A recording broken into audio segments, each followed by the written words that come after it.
नमस्कार। आज़ादी का अमृत महोत्सव, भारत के महान स्वतंत्रता सेनानियों की संक्षिप्त जीवनियाँ, महाराष्ट्र राज्य शिक्षक महामंडल और सातारा जिला हिंदी अध्यापक मंडल के संयुक्त तत्वावधान में चली इस प्रेरक और ज्ञानवर्धक श्रृंखला में मैं सौ उज्ज्वला जनार्दन मोरे, विठामाता विद्यालय कराड़ आपका स्वागत करती हूँ। हमारे पितामह श्रीमान ताका सूर्यवंशी सर जी के मार्गदर्शन में चली इस श्रृंखला में आपका तहे दिल से स्वागत है। आज इसकी 61वीं कड़ी में हम बाघा जतीन यानी जतीन्द्रनाथ मुखर्जी के बारे में जानेंगे। रगड़ के मिट्टी वतन की यह मैला बदन पाक हो जाए, दरकार लाए लहू से वतन सींचने की, मेरा कतरा कतरा आज़ाद हो जाए। रगड़ के मिट्टी वतन की यह मैला बदन पाक हो जाए, दरकार लाए लहू से वतन सींचने की, मेरा कतरा कतरा आज़ाद हो जाए। बाघा जतीन वे ब्रिटिश शासन के विरुद्ध कार्यकारी दार्शनिक क्रांतिकारी थे। वे युगांतर पार्टी के प्रमुख नेता थे। युगांतर पार्टी बंगाल में क्रांतिकारियों का प्रमुख संगठन थी। बलिष्ठ देह के स्वामी यतीन्द्रनाथ मुखर्जी ने एक खतरनाक बंगाल टाइगर को अपनी खुकरी से मार डाला था और इसी वजह से वे साथियों में बाघा जतीन के नाम से मशहूर थे। वे ऐसे क्रांतिकारी थे जिन्होंने इंग्लैंड के प्रिंस ऑफ वेल्स के सामने ही अंग्रेज अधिकारियों को पीटा था। जतीन से अंग्रेज खौफ खाते थे, जिनकी प्रतिभा और साहस के अंग्रेज अधिकारी भी कायल थे। एक ब्रिटिश अधिकारी ने उनके बारे में कहा था कि अगर यह व्यक्ति जीवित होता तो शायद पूरी दुनिया का नेतृत्व करता। जतीन्द्रनाथ मुखर्जी, इनका जन्म बांग्लादेश के कुष्टिया जिले में से काया ग्राम में 7 दिसंबर 1879 को हुआ। 5 साल की उम्र में ही पिता का देहावसान हो गया था। माँ का नाम शरत शशि था। उन्होंने बड़ी कठिनाइयों से इनका लालन पालन किया। जतीन्द्रनाथ की रुचि मैदानी खेलों में थी। वे तैराकी और घुड़सवारी करते थे। इसके चलते वो बलिष्ठ शरीर के स्वामी बन गए।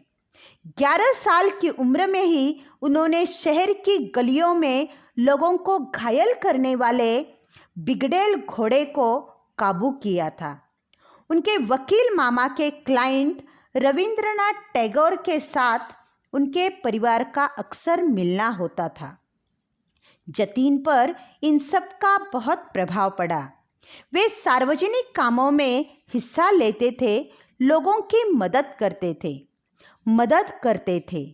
इसी दौरान उन्होंने एक भारतीय का अपमान करने पर एक साथ 4 अंग्रेज़ों को पीट दिया था। कोलकाता सेंट्रल कॉलेज में पढ़ते हुए उन्होंने सिस्टर निवेदिता के साथ राहत कार्यों में भी भाग लेना शुरू कर दिया था। सिस्टर निवेदिता ने ही उनकी मुलाकात स्वामी विवेकानंद जी से करवाई थी। स्वामी विवेकानंद ही थे जिन्होंने जतीन्द्रनाथ को एक उद्देश्य दिया और अपनी मातृभूमि के लिए कुछ करने के लिए प्रेरित किया था। इसके बाद वे अरविंद घोष जी के संपर्क में आए, जिसके चलते उनके मन में ब्रिटिश सरकार के खिलाफ विद्रोह की भावना और भी प्रबल हो गई। अरविंद घोष की प्रेरणा से उन्होंने युगांतर नामक गुप्त संगठन बनाया था। उनकी सोच अपने समय से बहुत आगे थी। शिक्षा समाप्त करने के बाद वे अपने परिवार का खर्च चलाने के लिए स्टेनोग्राफी सीखकर कोलकाता विश्वविद्यालय से जुड़ गए थे। बंगाल विभाजन के बाद देश में उथल पुथल शुरू हो चुकी थी। अंग्रेज़ों के खिलाफ जितना जनता का आक्रोश बढ़ रहा था, ब्रिटिश हुकूमत का उत्पीड़न भी उतना ही तीव्र होता जा रहा था। ऐसे में बाघा जतीन ने आमरा मार्बो जगत जागबे, आमरा मारबो जगत जागबे का नारा दिया, जिसका मतलब था कि हम मरेंगे तभी देश जागेगा। उनके इस साहसी कदम से प्रेरित होकर बहुत से युवा युगांतर पार्टी में शामिल हो गए। जल्द ही युगांतर के चर्चे भारत के बाहर भी होने लगे। अन्य देशों में रह रहे क्रांतिकारी भी इस पार्टी से जुड़ने लगे। अब यह क्रांति बस भारत तक ही सीमित नहीं थी, बल्कि पूरे विश्व में अलग अलग देशों में रह रहे भारतीयों को जोड़ चुकी थी। बाघा जतीन ने सशस्त्र तरीके से पूर्ण स्वराज्य प्राप्त करने में भी कोई हिचक नहीं दिखाई थी। 1905 में कोलकाता में प्रिंस ऑफ वेल्स का दौरा हुआ। ब्रिटेन के राजकुमार, इनके स्वागत का जुलूस निकल रहा था। एक गाड़ी के छत पर कुछ अंग्रेज बैठे थे और उनके जूते खिड़कियों पर लटक रहे थे। गाड़ी में बैठी महिलाओं के बिल्कुल मुंह पर। भड़क गए जतीन और उन्होंने अंग्रेजों से उतरने को कहा, लेकिन वो नहीं माने तो ऊपर चढ़ गए बाघा जतीन और एक एक करके सबको पीट डाला। तब तक पीटा जब तक कि सारे नीचे नहीं गिर गए। यह घटना ब्रिटेन के राजकुमार की आंखों के सामने घटी थी, तो अंग्रेज सैनिकों का बर्ताव सबने देखा। बाघा जतीन की बजाय उन अंग्रेजों को दोषी पाया गया, लेकिन इस घटना से 3 बड़े काम हुए। अंग्रेजों के भारतीयों के व्यवहार के बारे में उनके शासकों को पता चला, साथ ही साथ दुनिया को भी पता चला। भारतीयों के मन में उनका खौफ निकल गया और बाघा जतीन के नाम के प्रति क्रांतिकारियों के मन में सम्मान और भी बढ़ गया। इधर इस घटना के बाद जतीन ने बारिंद्र घोष के साथ देवघर में एक बम फैक्ट्री शुरू की थी। उन बमों का उपयोग क्रूर अंग्रेज अधिकारियों को मारने के लिए किया जाता था, लेकिन साथ साथ जतीन गरीबों के लिए, भारतीय सैनिकों के लिए मेडिकल कैंप्स भी चलाते थे। इन सामाजिक कार्यों के जरिए वे नए क्रांतिकारियों की भर्ती कराने और क्रांतिकारी संगठनों से मिलते भी थे। इन्होंने दार्जिलिंग में अनुशीलन समिति की एक शाखा बांधव समिति शुरू की, लेकिन एक दिन सिलीगुड़ी स्टेशन पर फिर अंग्रेजों के एक मिलिट्री ग्रुप से उनकी भिड़ंत हुई। कैप्टन मर्फी और उनके साथियों ने जतीन से बदतमीजी की, तो जतीन ने अकेले उन आटों को जमकर पीटा। इंग्लिश न्यूज़पेपर में खबर छप गई। अकेले भारतीय ने 8 अंग्रेज मिलिट्री ऑफिसरों को जमकर पीटा। मुकदमा मैजिस्ट्रेट के पास चला गया। जतीन ने मैजिस्ट्रेट के सामने ही बताया और चेतावनी भी दी कि अगर मेरे देश के लोगों के साथ ऐसा होगा तो मैं भी ऐसे ही करूँगा। बाद में जतीन से मैजिस्ट्रेट ने पूछा भी कि तुम कितने लोगों को एक साथ पीट सकते हो? तो जतीन का जवाब था, ईमानदार हो तो एक भी नहीं, लेकिन बेईमानों की गिनती नहीं। साल 1908 में बंगाल में कई क्रांतिकारियों को मुजफ्फरपुर में अलीपुर बम प्रकरण में आरोपित किया गया, लेकिन बाघा जतीन गिरफ्तार नहीं हुए थे।